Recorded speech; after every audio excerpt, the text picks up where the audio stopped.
そこにある命をこの世から駆逐するまで。名は進撃の巨人。王家の血を引く者を巨人にして俺が接触すれば始祖の巨人の力を扱える。兵士を怒れ、兵士を叫べ、兵士を戦え。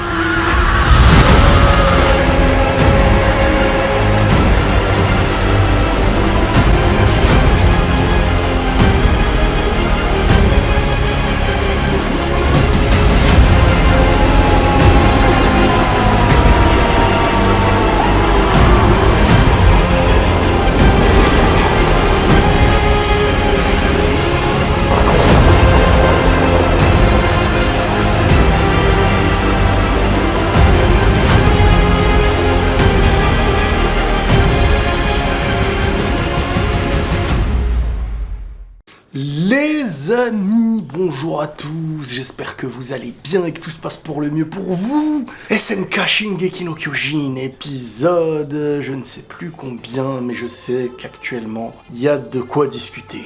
Il y a de quoi commencer le débat, les gars. On va commencer le débat avec la vision d'Eren, qui vient d'annoncer, après avoir emmené... parce que maintenant c'est l'originel, hein, le mec il fait ce qu'il veut. Il a activé le pouvoir de l'originel. Je suis Eren Yeager. Et maintenant, les gars, vous allez comprendre un peu le projet. Donc, il a annoncé aux descendants d'Ymir, aux siens, lui qui maintenant est au-dessus de tout avec son pouvoir, il fait ce qu'il veut, hein. Il peut leur faire perdre la mémoire, il peut les faire agir, il peut faire ce qu'il veut des descendants d'Ymir. Hein. C'est l'originel. On parle pas de bébert non originel. Hein. Le gars, il a annoncé, mais clairement, mon objectif est de protéger cette île, de protéger le lieu dans lequel il est né et les gens qui l'ont entouré. Le monde extérieur étant un monde qui voit les Eldiens comme des démons, ceux qui le voient comme la menace, ceux qui se sont risqués à, ça y est, à aller les attaquer, voire espérer les détruire jusqu'au dernier. Vous avez compris qu'Eren, il a opté pour la méthode qui n'est pas douce. Il y avait deux manières. Il y avait celle de se dire, bon, on a été les coupables, nous sommes la cause du mal et c'est nous qui devons disparaître. Soit écoutez, on a de quoi se battre, il faut se battre. Et Eren, il s'est dit, bon, c'est eux ou nous. Et à un moment donné, c'est bien mignon d'être caché à l'intérieur de son petit paradis, entre guillemets, au milieu de tout plein de murs qui nous protègent, et entre le pacte de non-agression, bref, c'est toujours eux qui viennent, c'est toujours eux qui nous font la misère. Donc le projet d'Eren, qui est en train de s'accomplir dans son départ, c'est le grand terrassement. Je vais détruire le reste de l'humanité sur Terre. Voilà, ils veulent notre peau, je voudrais la leur. Sauf que l'épisode il commence directement avec le Eren, comme je vous dis, qui s'adresse aux descendants d'Ymir, donc les Eldiens. Et parmi ces Eldiens, il y a ceux qui vivent en dehors des murs, outre-mer. Ceux qui... le père de Annie, pour n'en citer qu'un, avec le brassard et tout, chez les Mar. Mais eux aussi, ils ne sont pas à l'intérieur, eux aussi ils ont la vision que les Eren et tout ça sont des monstres. Eren il fait plus la distinction de quoi que ce soit. Pourquoi ? Parce qu'à la fois, il est influencé par cette puissance de l'assaillant, de lui-même, qui aurait, par les souvenirs d'après, montré que c'est ce qui aurait dû arriver. Voilà. Donc, pour le moment, on est nous aussi dans la petit à petit dans la découverte de ce qui doit se passer. Et dans ce que Eren, quand je dis le Eren, je vais dire Eren futur, mais en fait, c'est pour comprendre qu'il n'y a qu'une seule ligne du temps, hein, c'est-à-dire le Eren...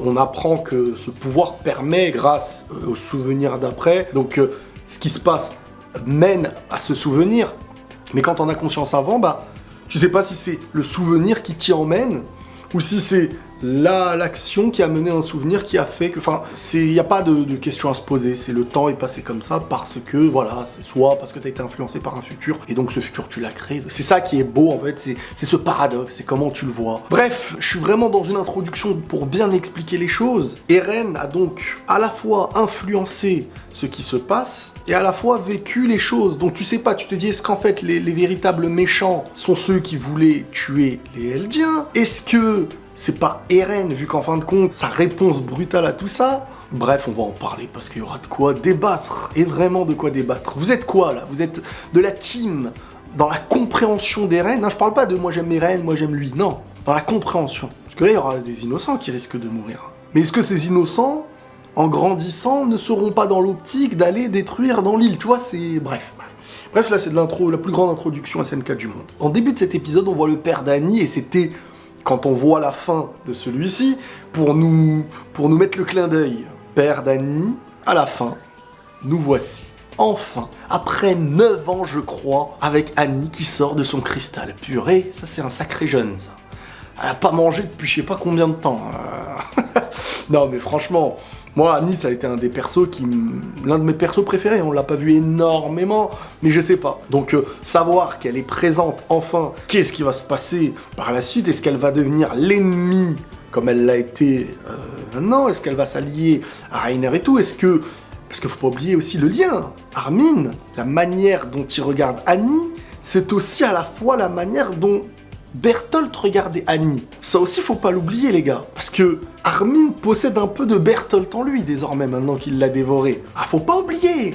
Et Bertolt était amoureux d'Annie. Et on voit quand même que Armin, dans sa manière de regarder Annie depuis le temps à l'intérieur du cristal, tu sentais qu'il y a quelque chose qui passait. Donc c'est hyper intéressant aussi le lien qu'il risque d'avoir. On y va, on y avance. Alors, on n'est pas sur un épisode digne des 2 derniers, hein, parce que les 2 derniers, c'est révélation, des retournements de situation, tu remets en question toute l'histoire, t'as un nouveau personnage, j'ai envie de dire, avec le RN, on a du Ymir, bon, il s'est passé, il y a du Grisha et tout, il s'est passé le retournement de situation de l'histoire qui, tu la vois d'une manière, tu la vois désormais d'une autre façon.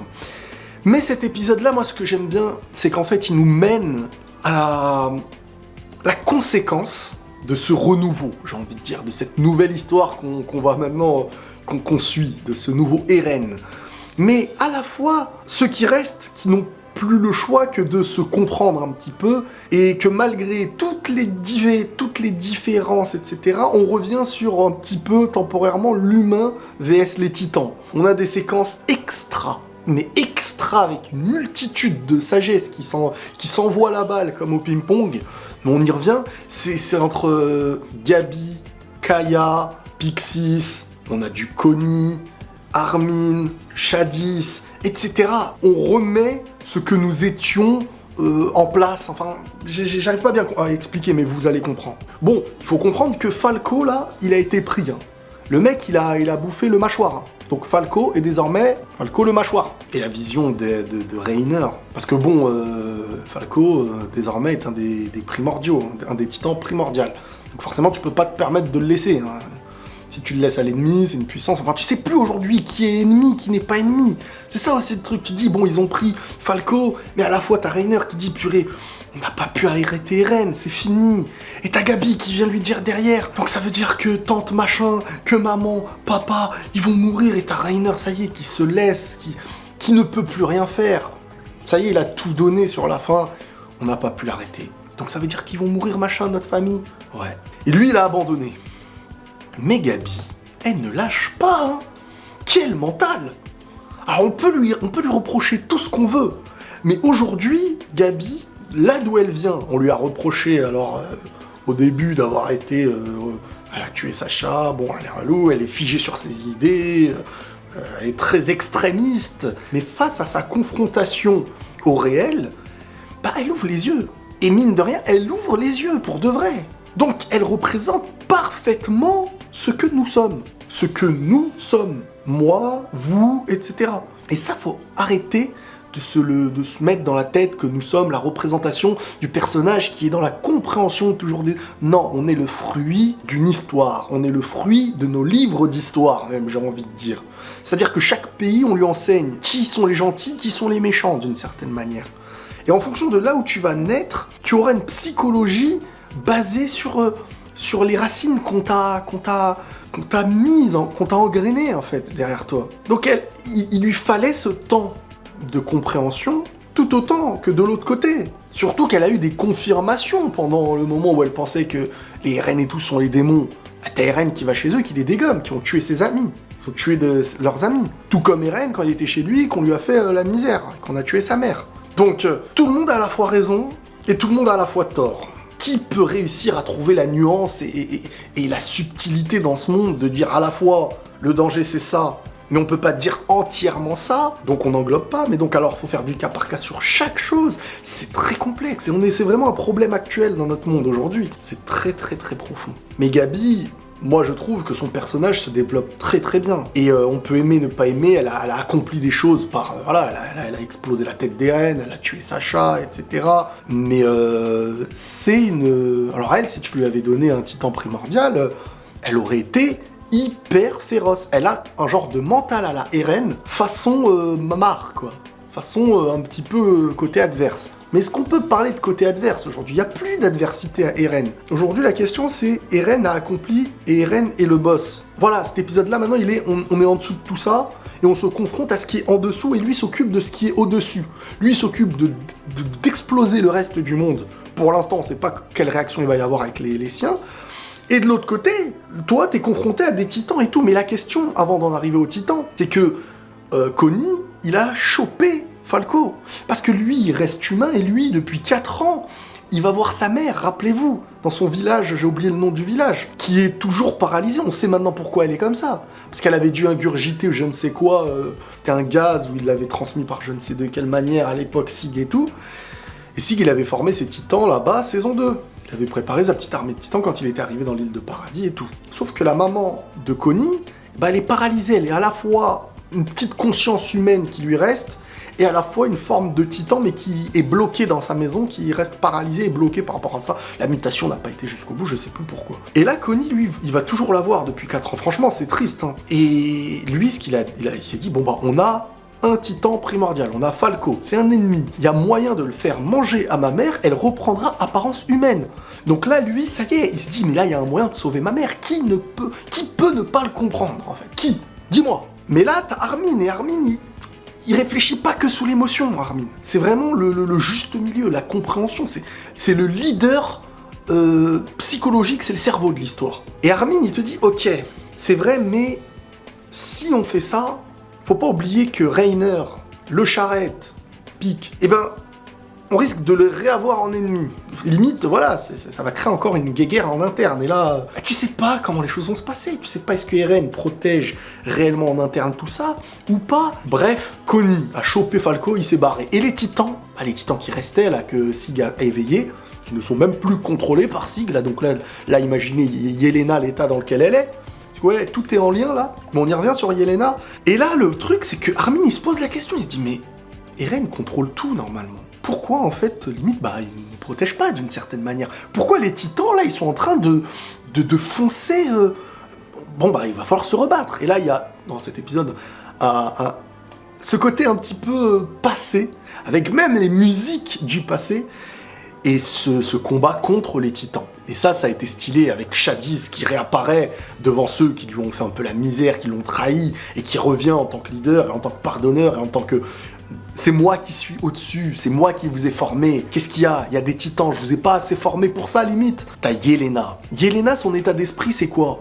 Yelena, actuellement, elle se retrouve comme une personne qui était croyante, et d'un coup, elle se rend compte que sa croyance est devenue fausse, ou que les choses ne se sont pas accomplies. Donc là, en fait, c'est comme si elle perdait toute raison de vivre. Elle n'a plus aucun sens à sa vie.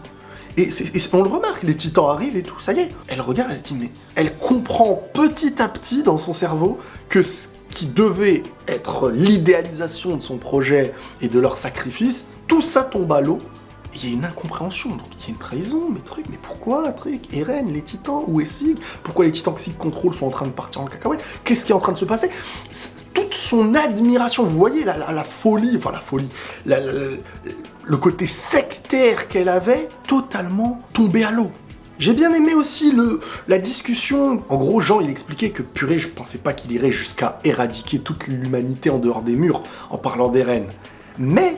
Et tu vois, d'une certaine manière, je veux pas dire il lui donne raison, mais un petit peu, clairement. Parce qu'il dit, en faisant ça, toute la haine qu'il y avait aussi à côté, elle disparaît.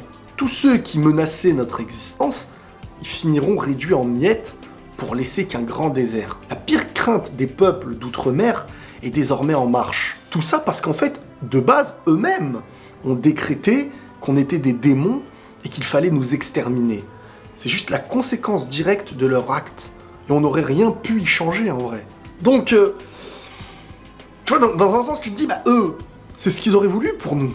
Donc, est-ce que c'est ce qu'on peut leur faire subir? Est-ce que ce que Eren fait, au final, bah, c'est pas le seul véritable choix et que c'est la conséquence de ce que eux ont fait? Est-ce que, par rapport à son pouvoir, Eren, s'il s'accomplit comme ça, est-ce que c'est pas aussi parce que il n'y a pas d'autre solution? Et qu'en fait, je veux pas dire que ça c'est que ma théorie, que s'il avait pu voir une multitude de choses qui se passeraient, un peu comme Doctor Strange, et qu'il a choisi la solution qui était celle qui... Voilà, il n'y a pas d'autre choix. Parce que Eren, de base, on le connaît. De base, il n'est pas... Enfin, celui qu'on a connu n'était pas... Celui qui n'avait pas de cœur, qui ne comprenait pas. Est-ce que agir comme ça, c'était soit cette gravité extrême qui est en train d'être présentée, soit, parmi son pouvoir qui permettait donc de connaître l'avenir, et ce choix, s'il a été fait, à un moment donné, c'est un choix qui a été fait, parce que l'avenir a mené... Si ce truc a été fait, est-ce que c'est pas par rapport à une multitude de choix qui était le choix à faire? Alors,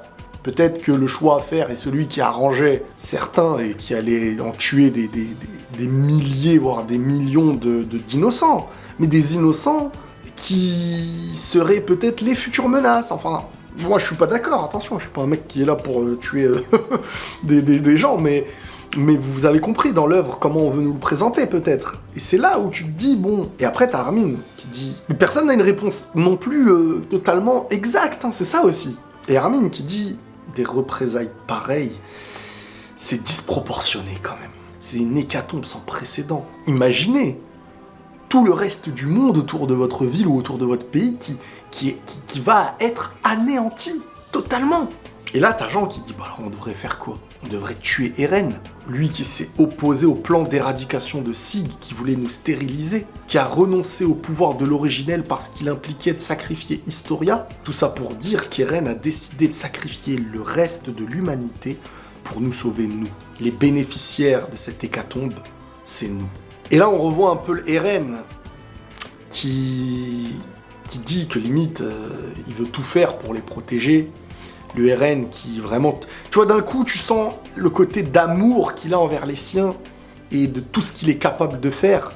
À la fois, pour ne pas risquer Historia, le gars, il s'est bloqué, parce qu'il aurait pu avoir le pouvoir de l'originel avec Historia, mais ne serait-ce que pour ne pas la mêler à cette histoire. Il est arrivé jusqu'à maintenant, jusqu'aux conséquences de ce qu'il fallait faire avec Sig. De l'autre côté, tout ce qu'il fait là, c'est aussi pour protéger cette île et les siens. Il a refusé le plan de Sig aussi, d'une éradication douce, mais qui voudrait dire « vous êtes les coupables » dans l'acceptation de ça. Mais d'une autre manière, tu dis « vos ancêtres ».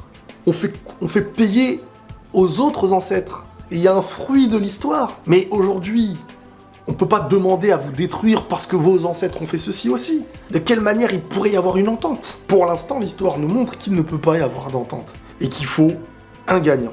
Parce que sinon, il y en aura un, mais peut-être que ce sera pas toi. Bon, maintenant, on va revenir sur Gabi et Kaya. Toujours intéressant. Je trouve que les séquences Gabi, Kaya, à chaque fois qu'on les a vues, il y a eu un enseignement. On pouvait en faire une vidéo d'1 heure et en débattre. Comprenez la situation. Alors, Kaya, c'est la petite blonde, rappelez-vous, qui, saison 2, épisode 2, ou je ne sais plus quel épisode, a été sauvée par Sacha. Elle était dans sa maison, il y avait un titan qui était venu, il a mangé sa maman. La pauvre, je crois, elle était handicapée, elle pouvait plus se déplacer, ou je me rappelle plus exactement.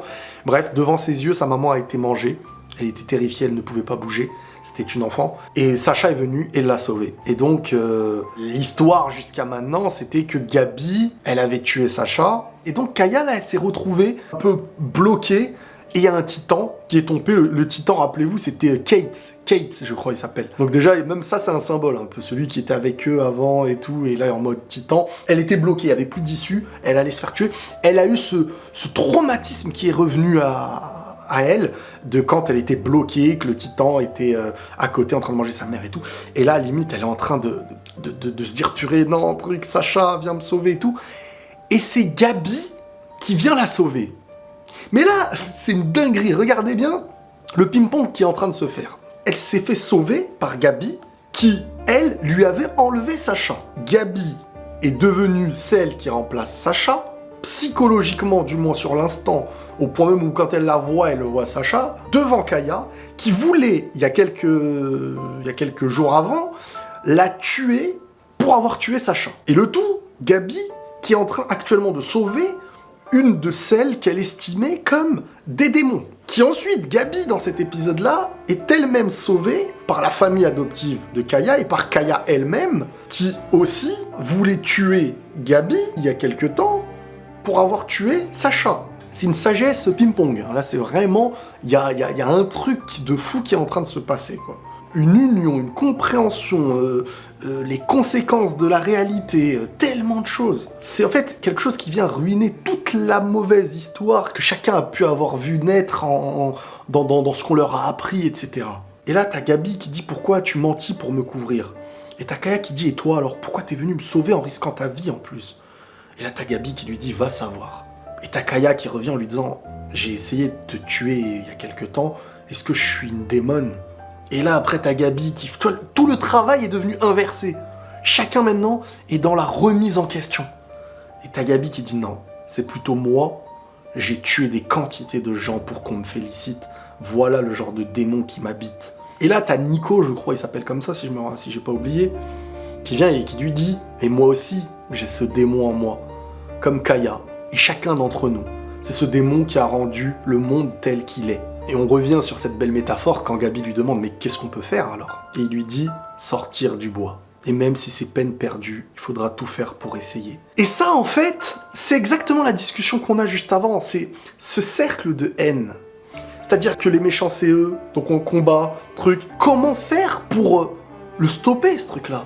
Comment? Parce que tu te défends pas, il t'attaque. Tu te défends, tu participes au cercle de haine. Tu dois définir le mauvais, le gentil. Comment sortir de ce truc-là? Et ben, il estime que, limite, il faut s'en donner la bonne volonté. C'est ce qui est en train de se passer, mais c'est sur une échelle minime entre Gabi et Kaya. Les deux ont une raison, mais claire et nette, pour s'entretuer. Et au final, ils ont pris en eux la part humaine, et chez l'autre aussi. C'est-à-dire que Gabi a eu besoin de la compréhension de qui étaient ceux qu'elle estimait comme des démons, tout autant que Kaya, elle aussi qui voulait tuer Gabi, qui Gabi avait tué sa Sacha, parce que chacun avait la représentation de l'ennemi qui lui avait retiré quelque chose. Pour Gabi, Kaya, c'était l'île de ceux qui sont venus par le passé leur faire la misère, mais aussi au présent en lui ayant retiré ses amis. Et t'as Kaya, qui elle aussi, on lui a retiré sa mère étant enfant à cause des titans qui étaient venus de chez les Mars, à cause de chez les Mars en fait, du moins.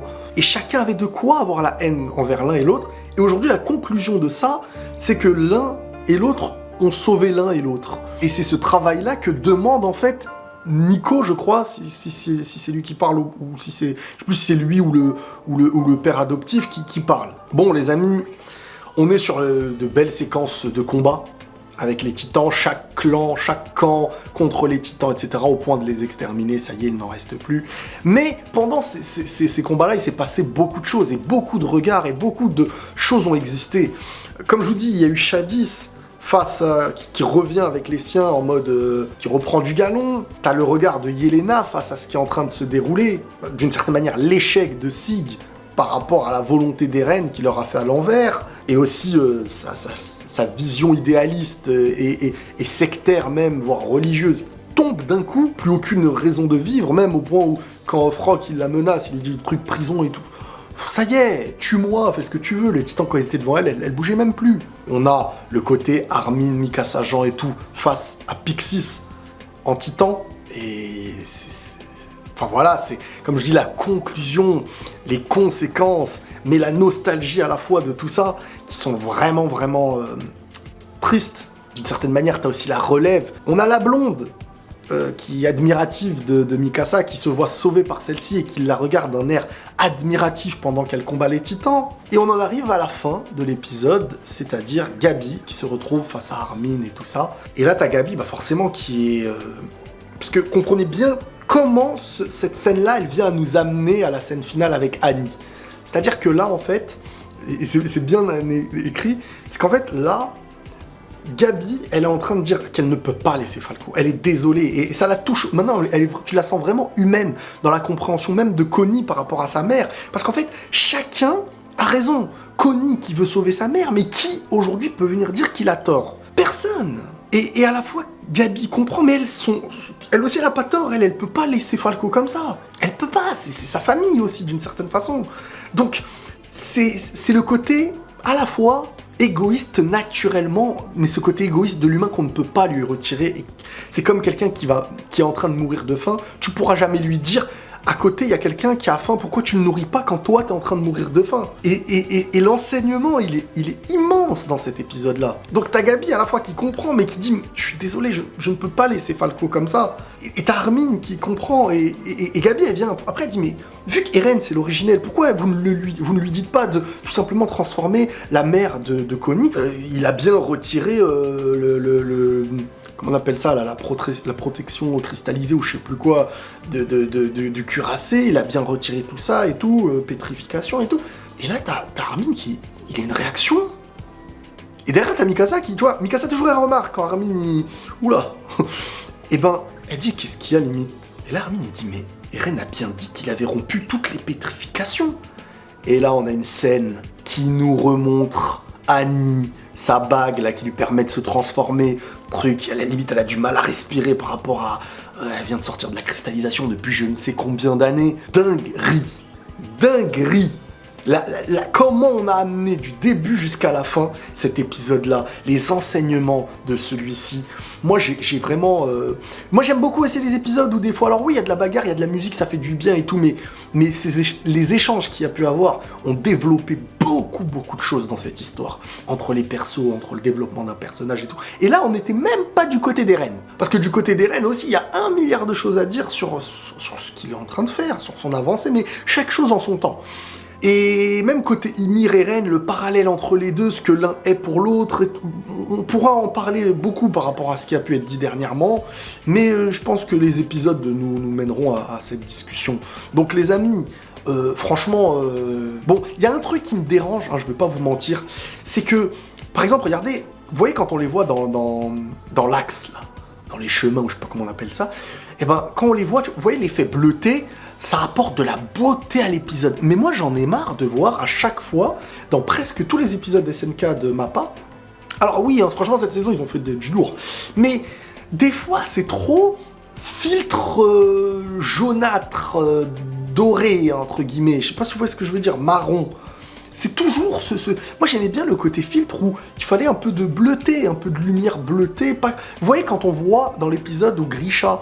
où Sig et Eren vont dans le passé, voir Grisha, même Eren interfère dans la scène, et ben le Mappa design passé saison 1, et ben je le trouve 10 fois plus beau que le Mappa qui actuellement est dans cet effet toujours jaunâtre en fait. Je sais pas si vous voyez ce que je veux dire. Et ça depuis la saison 4, partie 1, il y a ce côté rose, marron, qui prend trop d'ampleur en fait en termes de filtre. J'aurais aimé un peu plus de couleurs bleutées, etc. Mais je pense que c'est aussi pour coller peut-être au manga ou j'en sais rien. Bref, voilà les amis, prenez tous soin de vous et la paix sur vous.